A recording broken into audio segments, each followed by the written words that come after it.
میرا پہلا سوال آپ سے یہ کہ ایک انسان ذہنی سکون کے لیے ایک گیدرنگ میں جاتا ہے اور وہاں جا کر آپ کو پتہ ہے کہ گیدرنگ ہے تو تفریح تو لازمی ہوگی. اب اس کے علاوہ دینداروں کی طرف دیکھتے ہیں ہم تو وہ کہتے ہیں کہ یار صحبت تو ایسے کی اختیار کرو کہ جن کا چہرہ دیکھ کر اللہ یاد آ جائے, ان کی باتوں سے علم کے موتی جڑیں. اب اگر دوستوں کی گیدرنگ میں جا کر بھی علمی گفتگو ہی ہوگی تو پھر ذہنی سکون کیسے ملے گا؟ دیکھیں, پیس آف مائنڈ کی تو آپ بات کر رہے ہیں کہ لوگ مختلف گیدرنگس میں جاتے ہیں اور تلاش کرتے ہیں کہ بھائی ایسے ہمیں سرکل ملے کہ ہم ان کے ساتھ بیٹھیں اور تھوڑی گپ شپ ہو, تھوڑی بات چیت ہو, اور وہ اس کو انجوائے کرتے ہیں. لیکن مسئلہ یہ ہے کہ اصل جو پیس آف مائنڈ ہے نا, ہمیں وہ دیکھنے کی ضرورت ہے. پیس آف مائنڈ وہ نہیں ہے, ذہنی سکون وہ نہیں ہے جو میں اور آپ سمجھ رہے ہیں آج کے دور میں. اگر ہم گلی کے کونے میں بیٹھے ہوئے ہیں اور ہم یہ سمجھ رہے ہیں کہ دوستوں کے ساتھ تھوڑا سا گپے لگا لیے تو بھائی چلو سیٹ ہو گیا معاملہ, ذرا ایک اچھی ذرا چس آ گئی جیسے پنجابی میں کہتے ہیں, تو ایسا نہیں ہے. بلکہ معاملہ یہ ہے کہ جب آپ پیس آف مائنڈ کے لیے بیٹھیں تو دو طریقے کے پیس آف مائنڈ ہوتے ہیں. ایک تو وقتی طور پر آپ کو ایک خوش طبعی حاصل ہو گئی, آپ کا ذہن ایک ریفریش ہو گیا, آپ نے دوستوں کے ساتھ تھوڑی ہنسی مذاق کر لی, ٹھیک ہے یہ کر سکتے ہیں, لیکن اس کو بھی within the limits of sharia کرنا ہے. ایسا نہیں ہے کہ آپ مادر پدر آزاد ہیں, بھائی جو چاہے جس کو چاہے آپ نے بولنا ہے اور کہنا ہے اور کہیں آپ اور بولیں, نہیں ایسا نہیں. بلکہ آپ نے اپنی لمٹس کے اندر رہ کے یہ گفتگو کرنی ہے, اور اس لمٹس کو ہمیں شریعہ بیان کرتی ہے. شریعت نے اس کی باقاعدہ طور پہ تعلیمات دی ہیں. خود سرکار صلی اللہ تعالیٰ علیہ وسلم کے ایسے واقعات موجود ہیں کہ آپ اپنے اصحاب کے ساتھ موجود ہوتے اور وہاں آپ مزاح فرماتے.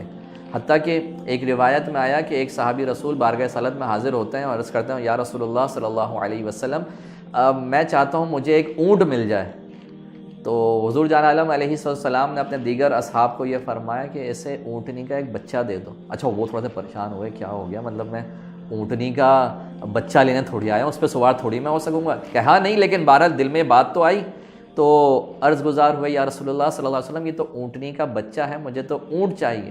تو آپ علیہ السلام نے وہاں مزاح فرمایا, لیکن within the limits of sharia, کیونکہ آپ ہی شارع ہیں, آپ ہی شریعت بیان کرنے والے ہیں. تو آپ علیہ السلام نے وہاں پر یہ فرمایا کہ ہر اونٹ کسی نہ کسی اونٹنی کا بچہ ہی تو ہوتا ہے. یعنی آپ یہ دیکھیں, جو ہمیں شریعت کی تعلیم مل رہی ہے وہ یہ ہے کہ ہنسنا منع نہیں ہے, تبسم کرنا, اسمائلنگ کرنا منع نہیں ہے, ایک اچھی گیدرنگ میں شامل ہونا یہ منع نہیں ہے. لیکن وہ گیدرنگز جس میں گالیوں پر جو محیط ہو, جس میں فضولیات جو ہے وہ بولی جا رہی ہوں, جس میں لڑکیوں کو چھیڑا جا رہا ہو, لڑکیوں کا پیچھا کیا جا رہا ہو, یہ گیدرنگز کس طرح سے قابل قبول ہو سکتی ہیں, اور اس کے ذریعے پیس آف مائنڈ کیسے آ سکتا ہے, مجھے یہ بات بیان کر دیجئے. تو اس طرح کبھی نہیں آ سکتا. کیوں؟ پیس آف مائنڈ کیسے ہے؟ پیس آف مائنڈ کے بارے میں اللہ تبارک و تعالیٰ نے, جو ہمارا کریٹر ہے, جو ہمارا صانع ہے, کیونکہ جو کریٹر اپنی کریشن کے بارے میں بتا سکتا ہے نا, وہ کوئی دوسرا بندہ نہیں بتا سکتا. تو اس کریٹر نے ہمیں کیٹیگوریکلی یہ بات قرآن میں مینشن کر دی, الا بذکر اللہ تطمئن القلوب, کہ خبردار اللہ کے ذکر میں ہی دلوں کا چین ہے. یعنی اگر آپ پیس آف مائنڈ چاہ رہے ہیں نا, حقیقی پیس آف مائنڈ, تو وہ کہیں اور نہیں ہے سوائے اللہ تبارک و تعالیٰ کے ذکر. اچھا, اب ماشاءاللہ آپ نے خوب جواب دیا. آپ نے اس کو اسلامک پوائنٹ آف ویو سے آپ نے یہ بتایا کہ بھائی ضروری نہیں ہے کہ ہم خشک ہو کے علم دین سیکھیں, اور اس کے لیے دوسری گیدرنگ بھی. تو میں آلٹرنیٹ آپ یہ بتائیں کہ آپ کے جواب سے مجھے کہیں نہ کہیں یہ لگ رہا تھا کہ علمی گفتگو میں بھی کیا ہم طنز و مزاح کر سکتے ہیں. دیکھیں, علمی گفتگو بھی اگر ہو نا, تو اس کے اندر وہی جو بات شروع میں نے ذکر کی, within the limits of sharia, مزاح بالکل کر سکتے ہیں. اب آپ کیا مطلب تصور کیسا کر سکتے ہیں کہ رسول اللہ صلی اللہ علیہ وسلم کی گیدرنگ ہو, ان کی صحبت ہو, اور وہاں علمی گفتگو نہ ہو رہی ہو؟ اوبویسلی علمی گفتگو ہو رہی ہے. آج بھی اگر کوئی کسی علمی گفتگو میں شریک ہوتا ہے اور وہاں بھی جو ہے وہ تھوڑا بہت ہنسی مزاح ہو جاتا ہے, تو اس میں کوئی مذائقہ نہیں ہے, شریعت اس سے منع نہیں کرتی. بلکہ میں آپ کو بتاؤں, جب ہم پڑھتے تھے تو ہمارے ٹیچرز اس قدر مزاح فرمایا کرتے, کیونکہ ہم لوگ رات میں اسٹوڈنٹس تھے, اور رات میں یہ ہوتا تھا پورے دن کا جو ہے تھکا آ رہا بندہ آتا تھا رات میں پڑھنے کے لیے. تو جب پڑھنے کے لیے آتا تو ہمارے ٹیچرز اس قدر مزاح فرماتے, اور مزاح فرمانے کی وجہ کیا ہوتی, تاکہ ایک طبیعت میں نشاط پیدا ہو جائے, پیس آف مائنڈ حاصل ہو جائے, بندہ فریش ہو جائے. تو وہ مزاح اس لیے کرتے تاکہ پیس آف مائنڈ ہو جائے, اور اس قدر مزاح ہوتا کہ بعض دفعہ پیٹ میں درد ہو جایا کرتا.